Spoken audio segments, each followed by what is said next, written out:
La hayata illa bil Islam, wala Islam illa bil jihad, wala jihad illa bid dakwah, wala dakwah illa bil muqaddimah, wa khairul muqaddimah yakni bisalam.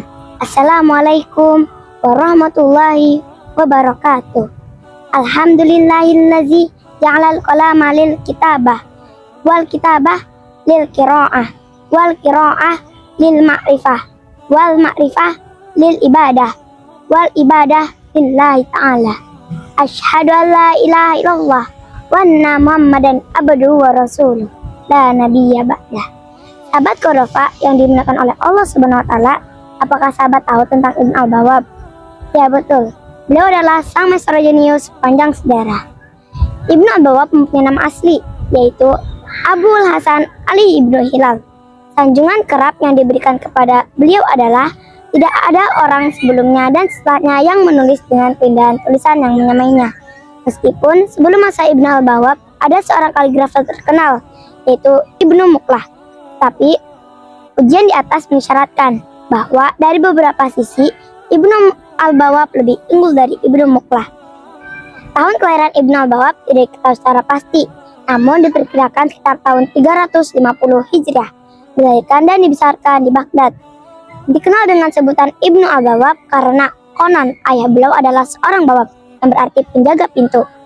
Ibnu Al-Bawwab telah menghafal Quran ketika umurnya masih belia.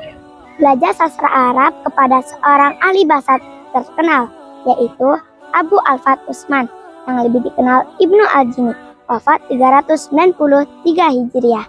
Sedangkan untuk khat, beliau belajar dari Abdullah bin Asad Al-Khatib dan Asam Sarani. Keduanya adalah murid dari Ibnu Muqlah.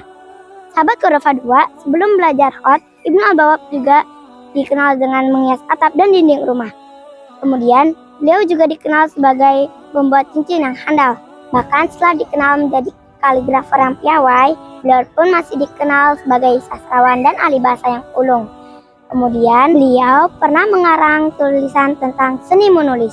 Namanya disebutkan dalam buku Mu'jam Al-Udaba karya Yaqut Al-Hami.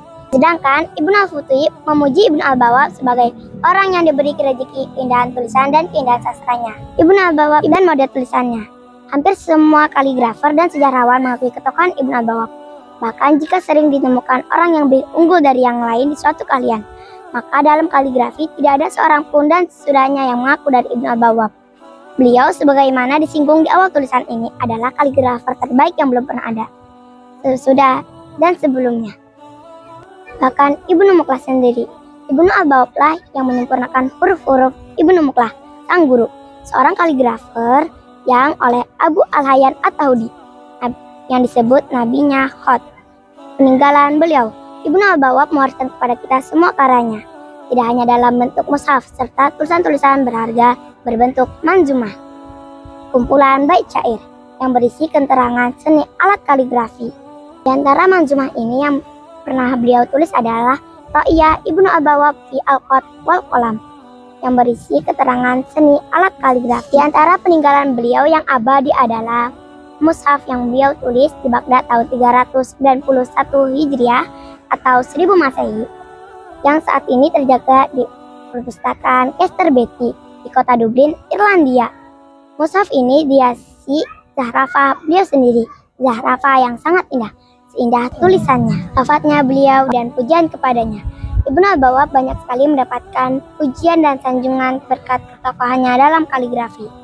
Para sejarawan banyak sekali mencatat nama beliau dengan tinta emas.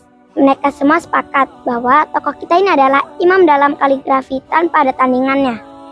Di antara para sejarawan memberi Ibnu Al-Bawwab beberapa gelar sebagai penghormatan kepada beliau. Az-Zahabi misalnya menjuluki beliau dengan sebutan Malikul Kitabah, rajanya tulisan.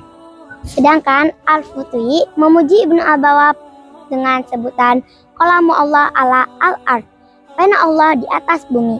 Dan Ibnu Ar-Rumi mengungkapkan kagumannya kepada Ibnu Al-Bawwab dalam sebuah bait. Ibnu Al-Bawwab menjadi pusat perhatian dan kagumannya setiap orang hingga wafat beliau pada tanggal 2 Jumadal Ula 413 Hijriah atau 3 Agustus 1022 Masehi. Demikianlah kultum yang saya sampaikan. Kurang dan lebihnya mohon dimaafkan. Bila taufik wal hidayah, waridho wal inayah. Wassalamualaikum warahmatullahi wabarakatuh.